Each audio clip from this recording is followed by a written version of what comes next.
California is one of the, if not the top state with the largest undocumented immigrant population in the US, with around 1.8 million individuals in 2022. One of the commonly overlooked yet still considerable countries of origin for these immigrants is the Philippines, with around 152,000 undocumented immigrants in 2019.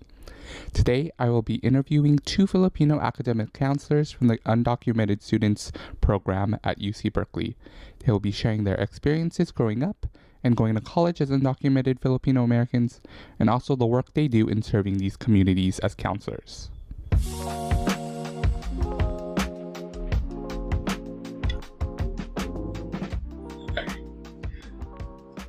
Hi y'all, thank you all for being here. If both of you can each introduce yourselves and a bit of your background and what you do here. I can start us off. Hi everyone, my name is Camille. I use she, her, and they, them pronouns, and I'm one of the counselors for the Undocumented Student Program at UC Berkeley. My role really entails just supporting students with their academic questions, their personal questions, and I also have the privilege of coordinating the Transcending Beyond Berkeley Fellowship within this program, where I support students who do fellowship placements with different host departments on campus. So I do a little bit of career development with them as well. I like to kind of think of our program as a one-stop shop for our students, so they can come to us with any questions they have, and hopefully we have the answers, or hopefully we know someone who has the answers that we can direct them to. But thanks so much for having us. Yay, I think Camille did a great job explaining what we do here. But hi, I'm Keisha. I use they, them pronouns. I'm also a counselor at the Undocumented Student Program. I coordinate, so if Camille does more professional development, I do more case management to ensure that our students are meeting their basic needs and other more financial needs and also resource-specific needs that come up while they're a student. And so a lot of my focus is making sure that they have a stable experience at Berkeley, because a lot of our students experience, a lot of uncertainty when it comes to simple things that a lot of people take for granted, like rent and where they're gonna get their next meal, or if they can file for work authorization and all of that stuff. And both Camille and I also co-supervise our student staff, and so all of our both of us and our assistant director are kind of in charge in running and making sure that our community space is up and running every day. Well, thank you for that. How did both of you come to work in higher education / serving the undocumented community? Well, job-wise, I think it's kind of funny because Camille and I were applying for to be a counselor at the Undocumented Student Program. I think, to my knowledge, only one person was supposed to be hired, or it wasn't listed that they were going to hire more than one person, but both of us got hired, which is so fun. So we started the same day. For me personally, I mean, throughout college, I was part of higher education accessibility and recruitment and retention. I was part of the Philippines Academic Student Services, and a lot of my work there has really been, one, recruiting students into higher education, and two, making sure that they have the resources they need when they get to college. And in terms of the undocumented community, I was part of the undocumented resource cohort, research cohort. And so we did research on the undocumented student experience. And so I think both of those just kind of collided when I started looking for jobs. I mean, I feel usually higher ed is one of the very few fields that's accessible for undocumented people. And so while I'm grateful to have this job and to have the opportunity to support our students, I also honestly feel some bitterness, and I felt that when I graduated, and I still feel that now, that I feel I was pigeonholed to this kind of field because that was the only thing that was available for me, or the only path that was not as miserable as an undocumented person. So, yeah. I didn't know that about you. Ah. I really thought, well, from what I knew about you, I always thought, like, this was what you felt like was your life's calling or whatever. But for me, I think when I was graduating from college, I was intending to go to, like, medical school afterwards, but I graduated during the pandemic, and at the time, like, it was just a really tough time for medical workers, and I just couldn't picture myself being in that field. But shout out to them, like, they were so brave to do that. I just could not see myself being there.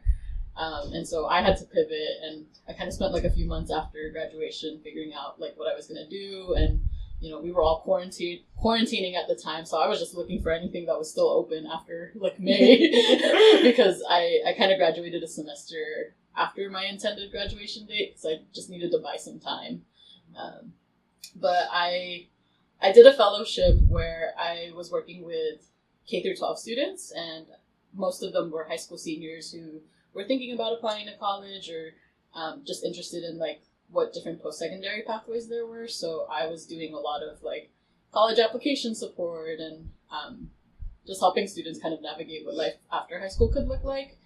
And I did that for a while. It was really fun. I got to work with a lot of first gen, like low income, a few like undocumented students in those different spaces, but I wanted to do more and I just didn't feel like working in high school was like the path that was going to be it for me.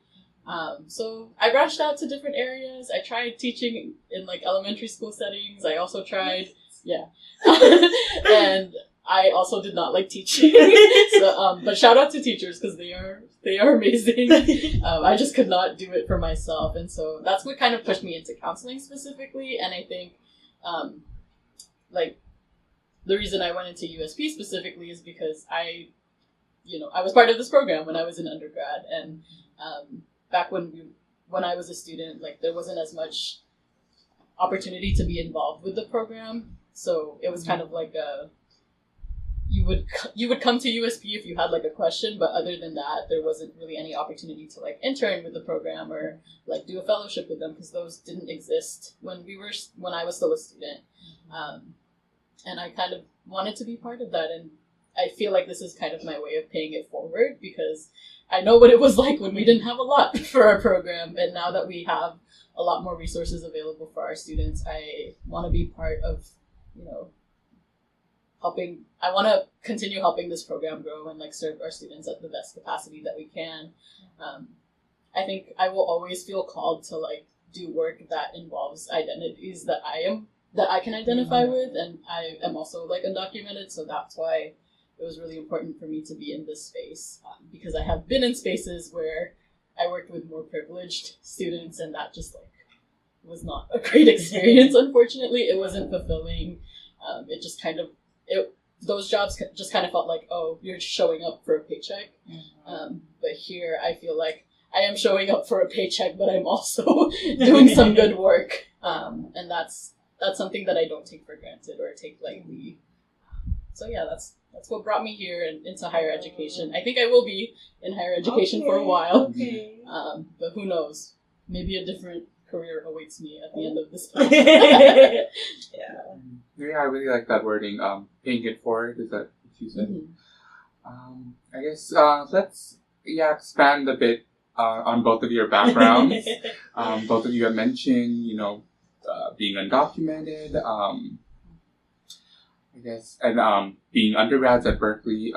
How was that? Like, how did being undocumented and say your background lend to navigating, school, college, life, and work? I guess I think it's good that we're both here because like I didn't have work authorization when I was in college, and I know you had DACA in college, and so I can imagine we had similar experiences, but probably also like there's like different thingies to it. Yeah. Do you want to start? Yeah, I can start by sharing my experience. I was part of like the first wave of folks who was eligible for DACA, and so I've had my work authorization since I was like 16 years old. Deferred Action for Childhood Arrivals, or DACA, was an immigration policy enacted through executive action by President Obama in 2012. It addressed undocumented individuals who had immigrated to the U.S. when they were still young. It didn't exactly provide lawful status, but it did defer deportation and provide work authorization. So undocumented individuals in the U.S. could stay and were able to work. And so for me, when I was thinking about like applying to colleges and stuff like that, I didn't feel limited because I knew that I had some kind of protection and some kind of like, I guess, safety net to fall on because I had the opportunity to work. So I worked part-time while I was in high school. I worked part-time while I was in college, and I also like utilized work study because I had that privilege. And I think having DACA kind of gave me a sense of like what being a normal, for lack of better words, like what being a normal college student was like, who could work, who could participate in internships. I think one of the biggest identities at play during my time in undergrad was just, I was always cognizant of how low income I was. Like I was very poor. And I just like, it was kind of crazy meeting folks who like obviously did not come from the same background, who could afford to go on vacation every spring break and winter break. And I, you know, I became very aware of that, and it wasn't something that was really like part of my life until I started here at Cal. But I would say like overall though, I think having DACA like kind of gave me that sense of normalcy. Like, oh, I can do all of these things that other people on campus are doing. Like I can do what a citizen does because I have the opportunity to work. And that's something I never took for granted. I was always working. I worked throughout the summer, throughout all of my undergrad, and that's how I was able to pay my way through college and, you know, graduate debt-free. And I still work now. So obviously, like, as someone with DACA, like, I felt drawn to this role specifically within the undocumented student program because I know that a lot of this newer generation of undocumented students don't have the same opportunity to access DACA. And I feel like I can play a role in trying to make a solution for them or create a solution for them and allow them to like still get that professional development experience without requiring that work authorization. Because I feel like that's something that's so essential to like the college experience is like learning how to work and learning how to do things that are, you know, specific to the field that you're studying, for example. But a lot of our students don't get to do that because they have that barrier of just not having a 9-digit number that'll allow them to work. Anyway, I'm rambling too much, but I grew up with DACA, and I think that changed my life because it just opened up a lot more doors for me. And I know it's not the same anymore because we haven't had any new applications accepted in a long time, and that needs to change. In 2017, President Trump announced that DACA would be repealed. This was, and still is, being legally contested. Since then, besides a short period of time in 2021, where it was briefly reinstated by President Biden, new applications have been barred, though immigrants who already have it are allowed to renew their status through the program. Oral arguments for DACA in the Supreme Court have been set for October 2024. And even then, right, it's like you had to have been here by June 7, 2012 or something like that. And so if we like the new wave of like undocumented people who got here after 2012, I was one of them. I got here 2014. Like you're dead ass just not eligible for DACA. Like you couldn't apply, but you were eligible, or you're just not eligible, period. I had a question, sorry.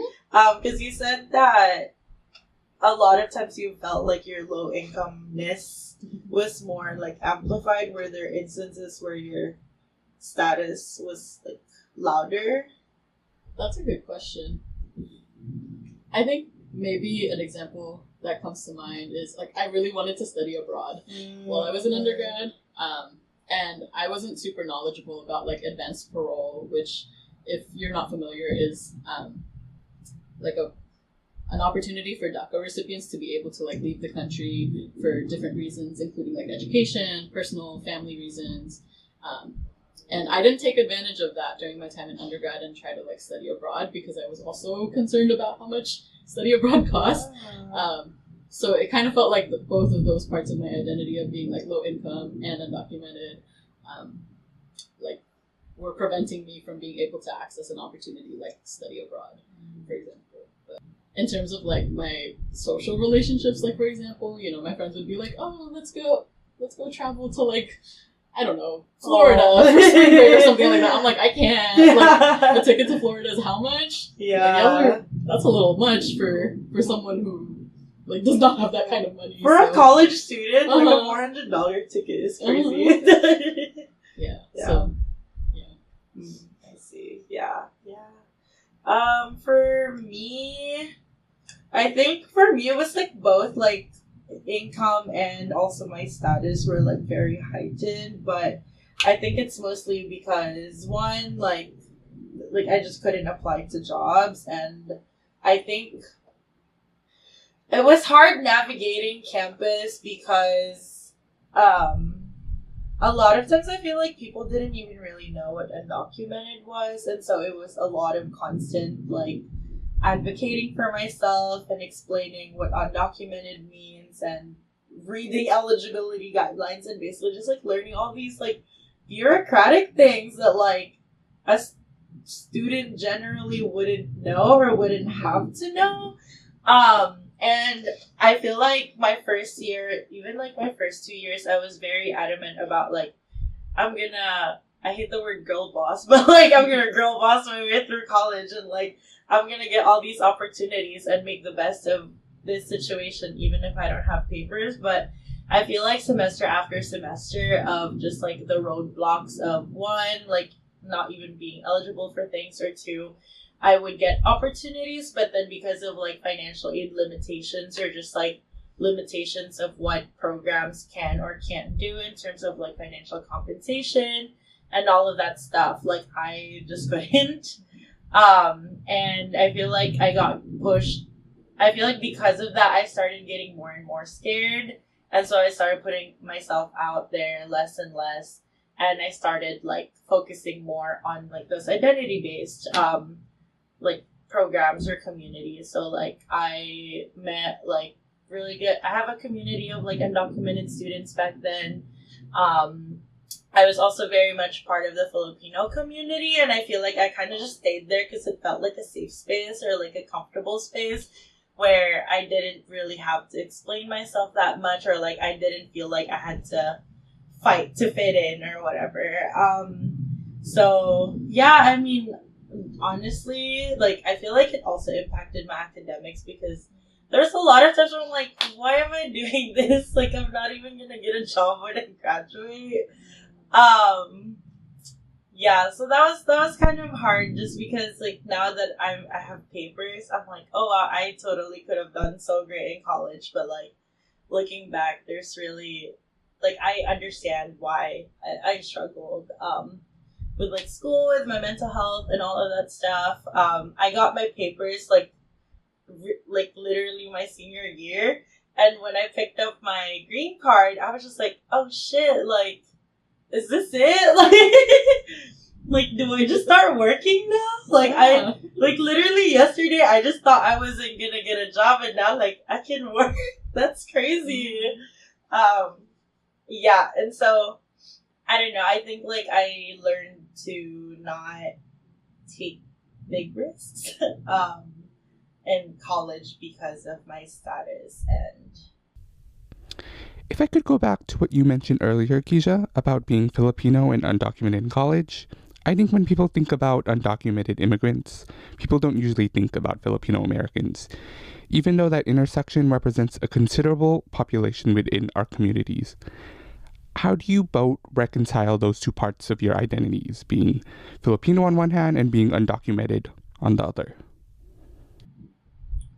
I feel like because in the Philippines, like, it's very known that, like, there are undocumented people. Like, they call them tago ng tago or, like, TNT.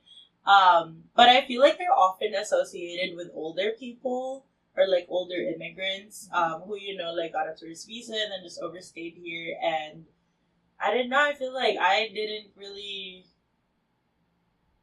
think to me, I didn't understand the interconnection really, because I was just like, oh shoot, like I'm undocumented and like I have to hide and like I don't have papers or whatever. But I also think that a lot of my traits of how I reacted to that, so for example, right, like it's very Filipino to like be ashamed and like hide and just be nice and like, you know, if you work hard you're gonna be successful or whatever. I know that's like multicultural belief, but I don't know, I feel like there's a very Filipino way of instilling that mindset to children. Yeah, I don't know, I also feel like it's not very seen, especially for like younger undocumented people, because when you're older it's kind of just like, oh, you're TNT, like let me go get you a job at the care home, and we'll keep it a secret, we'll find you a husband or a wife. But when you grow up here and you're undocumented and you were undocumented as a younger person, it's kind of like, damn, I gotta navigate this on my own. And like, you know, like I actually want something for myself that's not working at a care home or like at a restaurant or something. And I think like Jose Antonio Vargas, like I don't know if you guys know him. He was like he's a journalist, and he like came out as undocumented, like straight up on New York Times. But that's kind of what his story was when he was brought here. When his grandparents like took him here, he like they all thought he was just gonna grow up to be like, I don't know, like a server or a janitor or something, and then he actually had dreams like to be something. So I can jump in a little bit too. I think for me growing up, like I grew up with a lot of older Filipino folks who were also undocumented, and so this has always been like a very, I guess, like salient thing that I've been aware of, like a salient part of my identity too, just understanding like my position in the world and what it means to be like Filipino and undocumented. I think a lot of the conversation around that growing up though was like figuring out a solution to it, right? And you know, the folks that I knew would, you know, mention like, oh, you can marry a citizen, or like you can get a visa through work and stuff like that. So that was always like sitting in the back of my mind as like, this is the end goal, because this is what, you know, the people before me are telling me is like, this is how I can change, you know, my circumstances. But I also had dreams for myself too. You know, like I didn't want to just like get married to be able to like have a normal life here in America. But I also saw like, the older folks that I knew that were also Filipino and undocumented, like they struggled a lot coming here, and they worked really odd end jobs. Like they would work in a care home, restaurant, like you mentioned. I knew folks who like worked in a shipyard and like repaired boats, like in the middle of the night, because that's when undocumented people were allowed to work. But I guess something that didn't really become like clear to me until I got into undergrad was like, Filipino undocumented folks are a very small community. Yeah. Like, there's not a whole lot of us out there.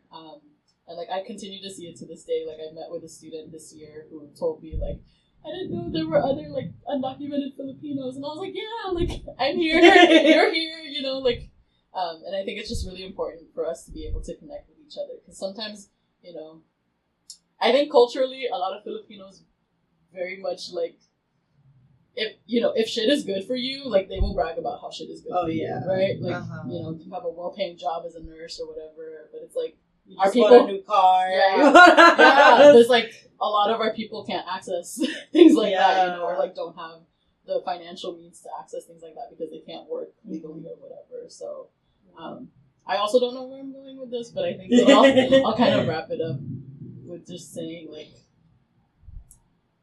we're very underrepresented in the undocumented community, but so are other like undocumented identities, like being black and undocumented. There's definitely a narrative that like undocumented immigrants are solely from Latin American countries, or specifically from like Mexico.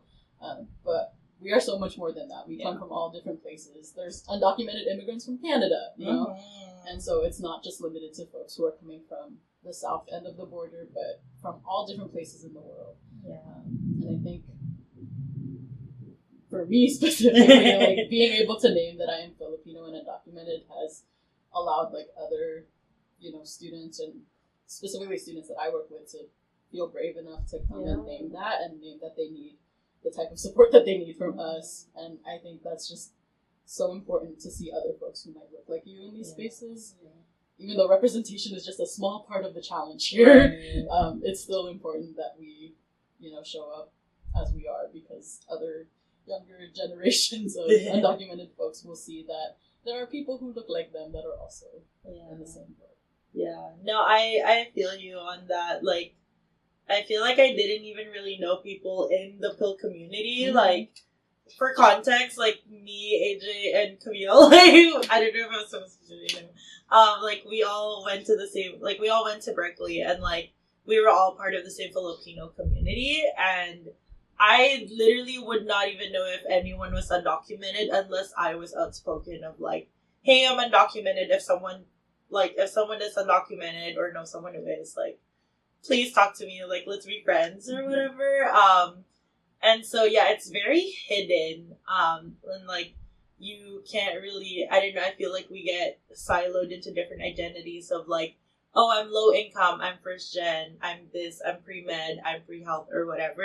And so the status, like immigration status, becomes very obscure, or like it kind of gets hidden. I was gonna say too that like being undocumented in college, I think that also put a rift in like family relationships. I know it did for me, and I feel like it's probably similar for other people, because again, like that expectation of what your adulthood was gonna look like as an undocumented person that's like placed upon by your parents is very different from what I decided I was gonna be. So that also caused, you know, some tension, and like, I don't know, yeah, it's hard. Yeah. Knowing the uniqueness of that niche of being Filipino and undocumented, how do you see that intersection being addressed at USP, both population-wise and the work that you two do? I think population-wise, there's still, I maybe know like 2 to 3, maybe 5 maximum Filipino undocumented people that like have come into this space. Yeah, so it's still not a lot, and I think a big part of that is like what you said, they have to self-identify to receive our services. Like, we can't just go out there and start like dragging people Imagine if we did. into our services.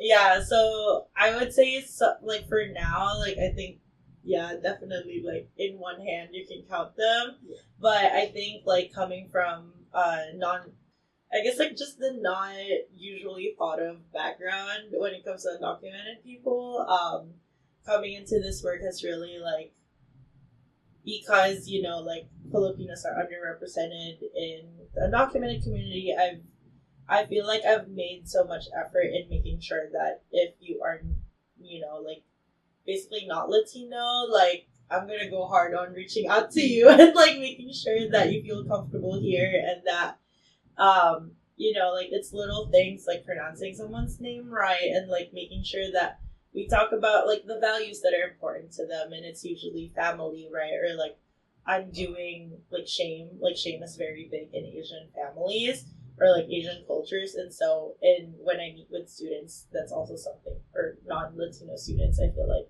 that's a really big thing that I try to touch up on, or like try to talk to with them.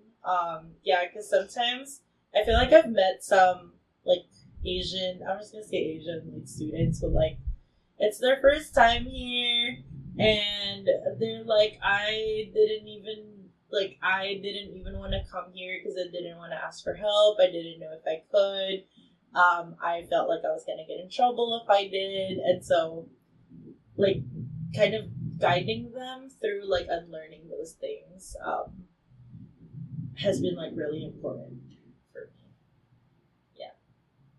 think what I'll add to that too, not to toot our horns or anything, but when we joined this team, I think I met a lot of students who identified as like Asian American and undocumented, and told us like, I didn't know like other Asian American undocumented people existed. Like, it's really good to see you both like in this space and like being able to guide us through these things. And so for me, I'll speak for myself instead of speaking for both me and Keisha, but I'll say that like it felt really important for me to show up in this space and like remind folks that like, you know, there are undocumented students who are not Latinx identifying, because that allowed the other students who maybe didn't feel as comfortable coming into this space because they didn't identify with what the majority of undocumented folks look like. Us being here like allowed them to see that there are people who look like them, who come from the same backgrounds as them, who also have the shared identity of being undocumented, and that was like the most important piece for them to get their foot in the door with our program specifically.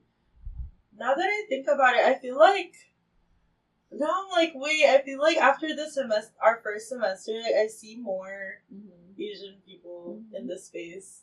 So I'm like, wait, you're kinda making a point there. And students have named that specifically like with me in my appointments. Yeah. Like, they tell me, you know, like, I didn't know another Asian undocumented person until I met you. And I'm like, like we're out there, and you have other peers in this community as well who maybe aren't as outspoken. I think culturally Asians are not outspoken about much. There's currently some discourse going around on like Twitter or on X, formerly Twitter, where like Asian Americans are not outspoken about a lot of different things, and I feel like that unfortunately still holds true. But I think for us to set the example of like being outspoken about our identities and you know, talking about the uncomfortable things that our cultures and our families don't really talk about, like that sets a precedent for our students to know that they can do those things with us here, and we can help work through those problems and feelings that they have, those big feelings.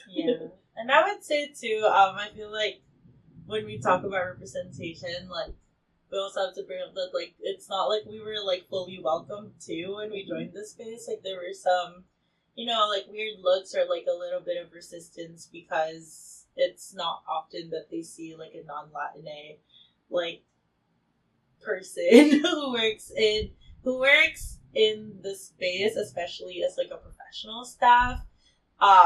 And so I feel like there was definitely some adjustment, like, on our end, because we were new hires, and also on the students' end, because it's kind of, like, challenging that, like, narrative, right? That people have gotten used to, whether, like, you're aware of it or not. So, yeah, it wasn't, like, a kumbaya, like, wow, welcome to this space. It was definitely, like, a transition. Yeah. As Keisha mentioned earlier, you were both active in the Filipino undergrad community when you were students. How did this intersection of being Filipino and undocumented play in these ethnic spaces? Were there times where your immigration status spoke louder than your ethnic identity? I think for me, in undergrad, I was not very outspoken about my identity as an undocumented Filipino. Like, in the Filipino community spaces, I was just Filipino. And that's all folks knew about me. But also, like, I was probably more active in, like, the social spaces. So I was just there to make friends. Which, you know, that's an important part of, like, a college experience, right? But I think I didn't feel comfortable, like, disclosing that I was undocumented to other Filipinos, because similar to what we've been saying, like, I didn't know that there were other undocumented Filipinos out there that were my age. Like, I only really knew older folks who identified as that, and so, you know, for me, it didn't feel like that was the right space for me to say, like, hey, by the way, like, this is also another part of my identity. Can anyone relate? And, like, you know, I didn't meet anyone, like, during my time in undergrad intentionally, like, trying to find someone who was also undocumented. So personally, like, I was not outspoken about it. I tried to, you know, make it one of my more hidden identities, but I think, like, really the only people I told about my status were, like, my really close friends, who I'm still friends with to this day, thankfully. But outside of that, I was not in the streets like protesting for undocumented rights, unfortunately. Like I just like never felt very comfortable voicing that because I didn't think there were other people who were also Filipino and undocumented, and that's my bad. But I think now as an adult, like if I could have done things differently, like I probably would have named that I was like undocumented and Filipino in those spaces. Because I still don't know if there was like anyone I missed during my time in undergrad that maybe identified as that. And me. Yeah, like, literally you. And that, I think that just closed a lot of like doors for myself and also for the people that I could have connected with. So anyway, that's my bad. Yeah. I think for me, it was a lot of, because in the Filipino community, there's a certain pride if you're an immigrant versus if you were born here. There's like a certain, like level of pride of like, yeah, I'm an immigrant. I know Philippines in ways that you don't type thing. And so I was just like, for me, I was really excited to meet people who, like knew, like had a little bit more knowledge about the Philippines and all of that stuff. And when we talk about immigration, or if you share that you're an immigrant, usually the first question is like, oh, when was the last time that you came home or that you went home? And obviously, like, I try to avoid it sometimes because it just feels very uncomfortable. But sometimes it would be like, obviously, I would be like, oh, I haven't gone home since I moved here. And so there would be a lot of, like, push and pull of, oh, you should go home. You should go home soon. Like, the titas are doing study abroad. You should do study abroad. And it becomes very uncomfortable to be like, I can't. Like, I would literally lie about that. Like when folks ask me, this is terrible to say, but that's smart. When folks ask me like, oh, when was the last time you visited the Philippines? Yeah. I would just use the last time my partner went. And be like, oh yeah, like we did this. Whatever my partner did, I would say was like my experience because I didn't want to name. Like, that I couldn't go back. Oh, that's smart. That was like one of the ways that I tried to hide it from other people. Yeah, I'm too honest. Yeah. I'm too honest. I'm just like, yeah, I can't. Like, what do you want me to do about it? Or, like when people talk about FAFSA, I'm like, I can't apply to FAFSA. All of that stuff. So I'm trying to think too. I think it's both the undocumented and also like income, because I feel like there's a lot of well-off Filipino students here. If they're not well off, they're at least doing pretty good, or like their families are doing pretty good, or at least they seem like it.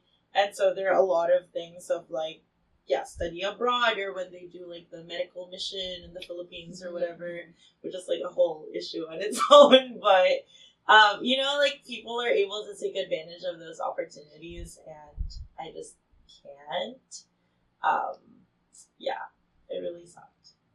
I would also say too, I feel like my status kind of created this like shield around me, or like this wall around me. And so even when I made very close friends in college, I think I ended up shutting a lot of them out, or like I shut out a lot of opportunities to be closer to more people. I'm thinking of my freshman year roommate right now because like she really wanted us to live together, and because like I didn't have papers, I didn't know how like renting an apartment would look like without social security number. I was just like, I can't, and I didn't want to have to explain why. And so I kind of just made up some lie of why I can't live with her.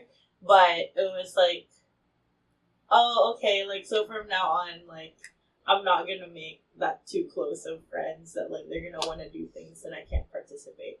So I feel like I've gotten close to a good amount of people, but it definitely had, like, that, I can't be too vulnerable or too close around them. Yeah. With regard to the undocumented and Filipino communities, and especially their intersection, what work would you like to see being done to uplift them? It could be on the local level with the type of work that you two already do at USB, or even in a more general national sense. What do you two hope to see for the future? I would say advocacy-wise, and this is the only thing I can think of right now, advocacy wise, I think both communities need to like get up and like start acknowledging each other. Of like, you know, like in the undocumented community, that's a lot more diverse than people think, and that means that we should be outspoken about issues that affect all populations, whether that's, you know, undocumented and like their your ability or disability, your undocumentedness, and like your ethnicity or whatever. Yeah, I think we need to get on that. And then same with the Filipino community, right? Like, and other ethnic groups, I think, are like those identity based, like organizations or communities to like be more present in the undocumented struggle. Because ultimately, right, like we can do as many programs or as we want, or as many resources as we want, but as long as it's a national crisis, it's not going to end. And so I feel like if we have like a strong coalition to like pressure, you know, like legislators or whatever it takes to create that permanent change that will alleviate a lot of these like struggles for immigrants and undocumented people, we'll get closer to it like sooner. And I feel like that will only happen if we recognize that everywhere and not just like this one siloed community. Yeah.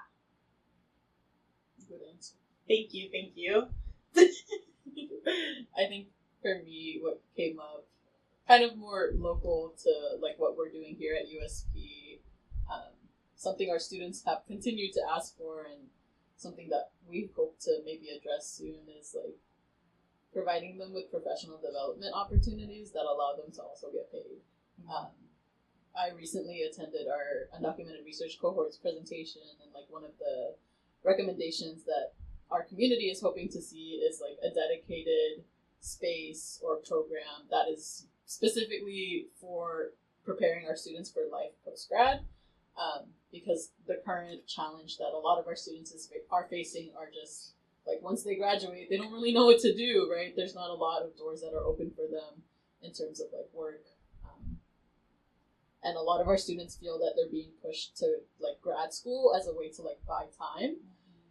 Because unfortunately, like you mentioned, there is no solution that allows our students to be able to have like normal, quote unquote, normal work opportunities. And so something our students are asking for is just for us to be better equipped in terms of preparing them for what life post-grad is going to look like. We do already have like programming in place for some of our students to learn about like independent contracting and entrepreneurship, and you know, that's great and everything, but I think a lot of our students don't see themselves doing that, or like don't want to see themselves doing that. And you know, they shouldn't be forced into like just those two options because that's the only thing that's available to them. And so in addition to the advocacy on a national level of just, you know, creating policy that allows our undocumented folks to have access to these opportunities, I think our program specifically needs to do a little bit more work in terms of preparing our students for what they can and can't do after graduation, and try to open up that door for them. Yeah, I think I'll leave it at that because that was kind of loaded. But we know what our students' concerns are, and I think a lot of it just has to do with like once they leave undergrad, there's no really safety net for them. Yeah. And it feels like they're kind of all being funneled into like grad school, which on its own is already like very competitive, very intense for our students. And not all of them want to go to grad school, and they shouldn't all have to, you know, just because that's the quote unquote only option for them. Yeah. So it sucks because I'm like, wait, I'm getting flashbacks. So like when I was in high school of like this narrative that getting to college was gonna be the only way out of whatever like I was experiencing because of my status, and to a lot of extent, like if I didn't have financial aid, I would have been homeless. And it's just now that you're talking about our like graduating students, it's kind of the same thing where like if you don't go to school again, you're gonna remain in a very precarious position, which is unfair, super unfair for them.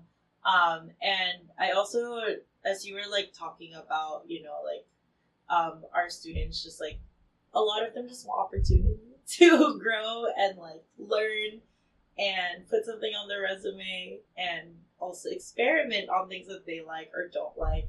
I think about how like like there's still very limited opportunities even when we have a lot already. It's still not enough because even with the fellowship, right, like only maybe 10% of our students are able to take advantage because that's the maximum that we can take.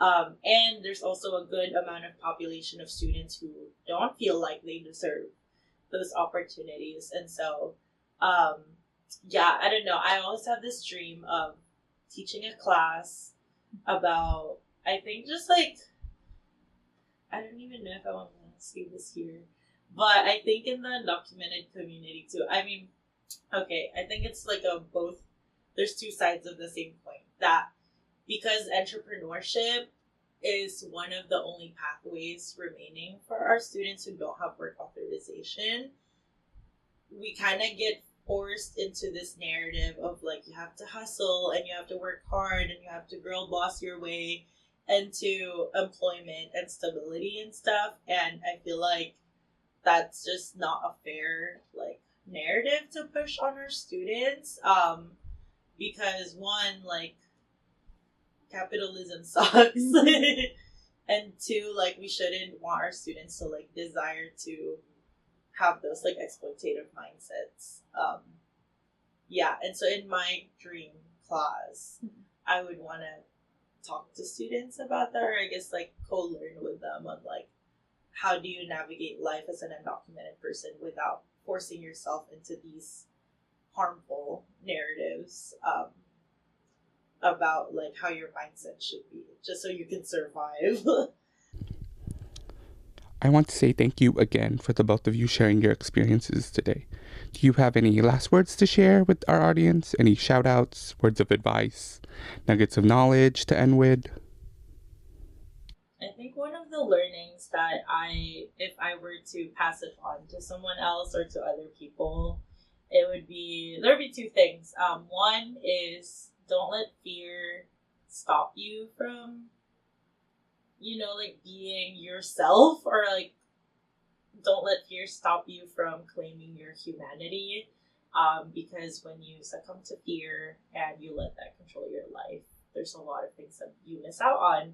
And sometimes it's just little things like getting free food at an event, but it could also be sometimes, right, like it could be things that could make or break like whatever it is in life. And so be brave and be you, I guess. Like, I think that's one of the things that I'm like, it's so cheesy, but I'm like, yeah, I think it should just be, if you're gonna be scared, do it scared, And the second lesson that I've been sitting on a lot, like especially in these last like 6 months, is that all of our struggles are connected. Whether you're undocumented, you're a citizen, you're a person of color, you're Filipino, you're low income, you're middle class, or what have you. Like, all of our struggles are connected to each other, whether you can see it or not. And so it's really important to build community and like lean on your community, in like radical ways of expressing love and care for a community. And so that, to me, that looks like, holding your friends and like creating space for them to express those unique challenges that they experience, or sometimes it's even showing up to like advocacy stuff that might not be directly related to you, but that your like your community members are experiencing, to like stand up for each other. So I will end with that. That was a really great way to end. I was also thinking too, just like something I hope that folks take away from this is like our struggle is very much interconnected. Like you had mentioned, I need folks to start showing up for our community. Like, even if you're a citizen and this being undocumented doesn't pertain to you, even if you're like not Filipino, like I need y'all to start showing up for us. Yeah. And, like, be there for us when shit gets hard, because shit is hard right now. And we just we all need each other to rely on and support each other, and that's the only way we are going to survive in this crazy, crazy capitalistic world that we live in. Yeah. We need each other, and so if you're not already showing up for your undocumented friends, your Filipino friends, it's time. It's time to start showing up for them, and be a pillar of support for them so that they have the opportunity to thrive just like you.